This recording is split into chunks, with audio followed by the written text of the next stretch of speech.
Hey everyone, I'm Jason Crandell, your host of Yogaland's Yoga Teacher Companion. And we have been talking about forearm balance and handstand quite a lot in the last few videos. We did a really important video on creating more range of motion, so more spaciousness and flexibility and openness in your shoulders for these poses. And we also did another video for creating more strength in your shoulders for these poses. But in this episode, what I want to do is break down my 4 favorite hand, arm, and shoulder positions for forearm balance, for Pincha Mayurasana. And as I do this, everyone, I want to show you the 4 different positions, the context in which I use them, and in some ways they're the pros and the cons of them. So you can think through how these different options work for your various students. And the first thing that I want to show you does not require a block. So one of the nice things about it is it's incredibly user-friendly. The other nice thing about it is that it is incredibly similar to headstand. So not tripod headstand, but Shirshasana 1. So there is a relative ease of use in this setup. Let me show it to you real quick. So I usually call this, everybody, I call this headless headstand or forearm balance version 1. It's the same setup as you would for headstand without the head on the ground, and it's the same setup for dolphin. So all you do is you go elbows shoulder width apart, and you get a good strong interlace of the fingers. I actually really like to bring the heels of my hands together when I do this and give a good squeeze. So I don't encourage you to measure the width of your shoulders by holding the elbows like this. If you want to do this because it's grounding and comforting for you before you go up, that's fine, but this is just no real accurate measurement. The easiest way to measure out shoulder width apart is just look down, right? You can see your elbows and your shoulders simultaneously. So elbows go underneath the shoulders, heels of the hands go together, fingers interlace, you ground strongly through the outer wrist. Now, one thing that's really important in this pose with this setup is that you don't let this wrist, the inner wrist, roll laterally. So I'm pressing really strongly down, and I want this thumb side of the wrist stacked directly over the pinky side of the wrist. Now everybody, the reason that this is such a good initial position for forearm balance is really twofold actually. So number one, anytime you join the 2 sides of the body, you reinforce their strength. So when I interlace the fingers and I bring the 2 hands together, I'm reinforcing the strength of both arms by coupling them together. The other thing is, when the arm is set in a position where the elbows are shoulder width, but the forearms are more narrow than shoulder width, you have a relatively easy ask with regards to range of motion for the shoulder. So the more forearm parallel, the more you have the forearms parallel to each other, the greater the demand for shoulder flexibility is. Whereas when you bring those hands together, the elbow stays shoulder width apart, but as those hands go together, that slight adduction of the forearm results in less total demand for shoulder flexibility, okay? The other thing, everybody, I guess really the third point is when the hands are together, the forearm is in a neutrally rotated position. It's not palm down, which is internally rotated. We're going to talk about that soon. It's not palm up, which is externally rotated. We're going to talk about that soon. It's in a neutral position. So this setup, everybody, is my favorite setup for people that are newly developing forearm balance, or people that are just working on the strength and it's appropriate for them to be getting upside down, but they don't quite have either the spatial awareness or the raw postural strength to go up with those hands more separated. So this is a very, we'll put it like this is a perfect entry-level setup for people. The second way I like to set people up for this is similar, but it uses a block, okay? Now I know that sometimes even just using one prop, a belt, the wall, a block, a bolster. I know that's a barrier to entry for some. But everybody, tools, once we learn how to use them, typically make our job a little bit more efficient. So even though there's a little bit of a learning curve and it can be a little bit of a hassle to get blocks or whatever it is more than worth most people's while. So here's the setup, everyone. This is the second version. So what we do in this is I have my block here, okay? And I'm not putting the block just between my hands. I'm certainly not taking it between my forearms. This is never going to be a good setup for anyone. I'm taking it between my hands and I'm wrapping my fingers around the backside, and with my thumbs, I'm capping down. So what I have here, everybody, is a really good hold, right? I have this good, solid grip of the block. And even though my hands are not directly connected like they were in the first round, they're connected via the grip of the block. So what this is doing, everybody, is this is taking the arms, the forearms specifically, in greater parallel to each other. That's how this version and the previous version are different. In the previous version, the forearms are adducted, and in this version, they're not. In this version, the forearms are in parallel. So there's a greater demand for range of motion in the shoulders. This is going to be a little bit more demanding, but it is also, with the forearms in parallel, it's more similar to how the pose evolves in the next iterations. So it's a really good, first way to step into the forearms being in parallel to each other. Now, in both of these versions that we've seen so far, version 1 and version 2, so interlaced and then holding the block. And when I say holding block, I mean this version, you have a really good tethered grip on that, okay? In both of these versions, we're assuming the student is at the wall.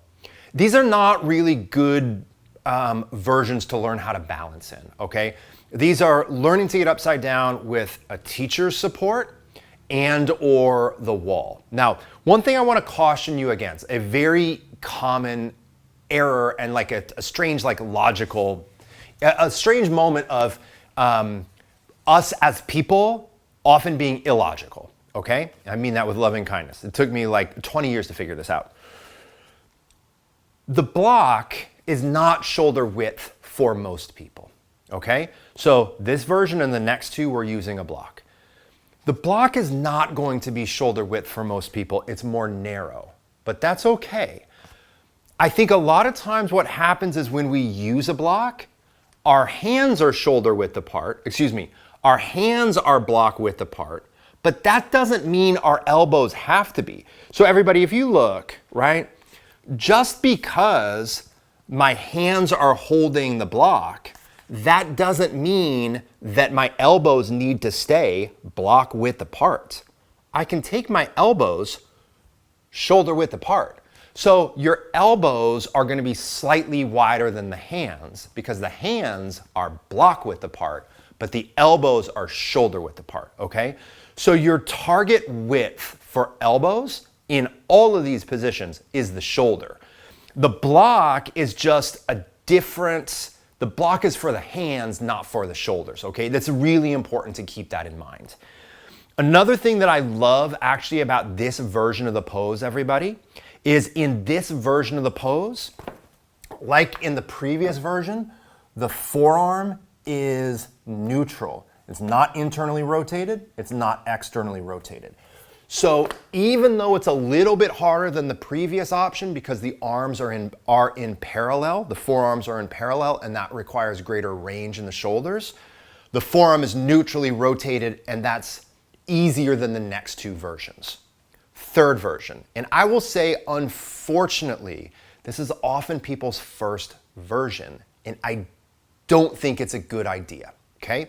Let me show you, and then let me tell you why we want to not make this the first way we teach the pose, okay? So this is the most common. It's the palm down version, okay? And when we do the palm down version, nice and simple, we take the index fingers on the corners of the blocks. And then I actually want to discourage you from taking the thumbs 90 degrees to the index fingers. So just because this is a right angle that you're going to put your thumb on, that doesn't mean that you need to take the index finger and thumb at a right angle.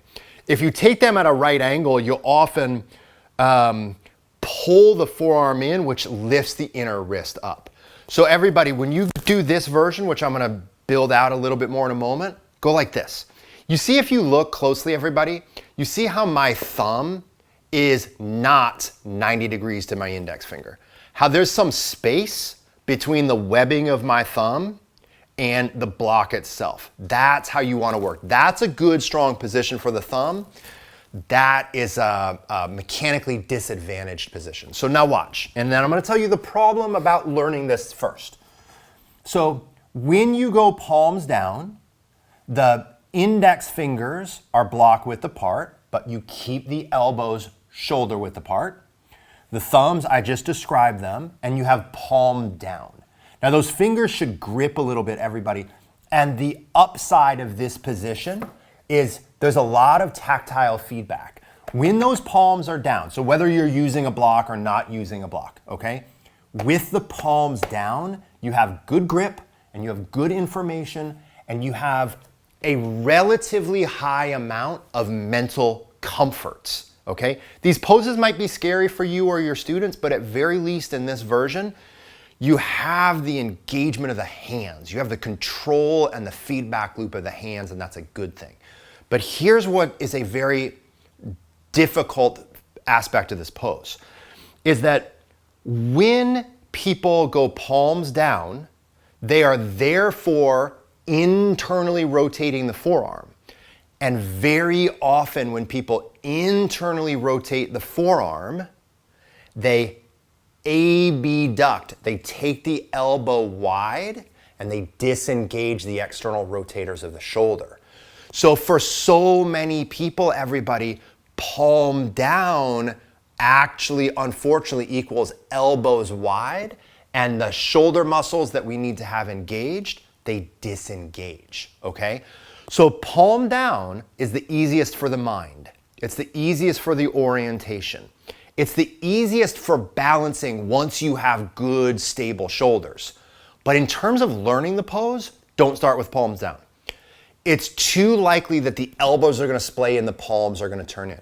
So if you or any student are struggling with palms moving in and elbows splaying, even with a block, everybody, wait and work on the first version and the second version until you build that strength in the shoulders, okay? Now the other upside about this version, whether you're using a block or not, is balance is relatively easy, right? This is just a pose that I've done for a long time and I can work just fine. But the nice thing about palm down is the easiest one to balance in because you have the feedback of the hands, okay? So palm down is really the version that you want to start to use after you've done the first two versions at the wall and you've gotten oriented and you're starting to balance. Now, final version, my favorite version. This is the version that A, freaks some people out, and B, light bulbs go off in the best possible way. Both happen almost simultaneously. This is the palm up version. So the palm up version, everybody, is exactly what we call it, exactly what it sounds like. Instead of going index finger side to the block, you go pinky finger side to the block, okay? And when you do this, when you go pinky finger side to the block, you roll the back of the thumbs towards the floor. So my pinky fingers are block width apart. My elbows are still shoulder width apart. I'm not taking my elbows block width apart. They're shoulder width apart. I'm rolling the back of the thumbs towards the floor. And why does this freak some people out? Because it takes away the orientation that your fingers provide you. And it takes away the control that your fingers provide you. And it takes away the comfort that your fingers provide you. That's the downside to it. But what's the upside to it? Well, the upside to it is the inverse of the previous pose, the previous setup, which is when you go palms down, that tends to push the elbows out unless you are really good at learning how to control that, which you can be and you will be, but it takes time. On the other hand, when you go palms up pulls the elbows in. So the best version for elbows not splaying is palms up. Because when you rotate the back of the thumbs towards the floor and you're externally rotating the forearms, you will be much more strongly engaging the external rotators within the shoulder cuff.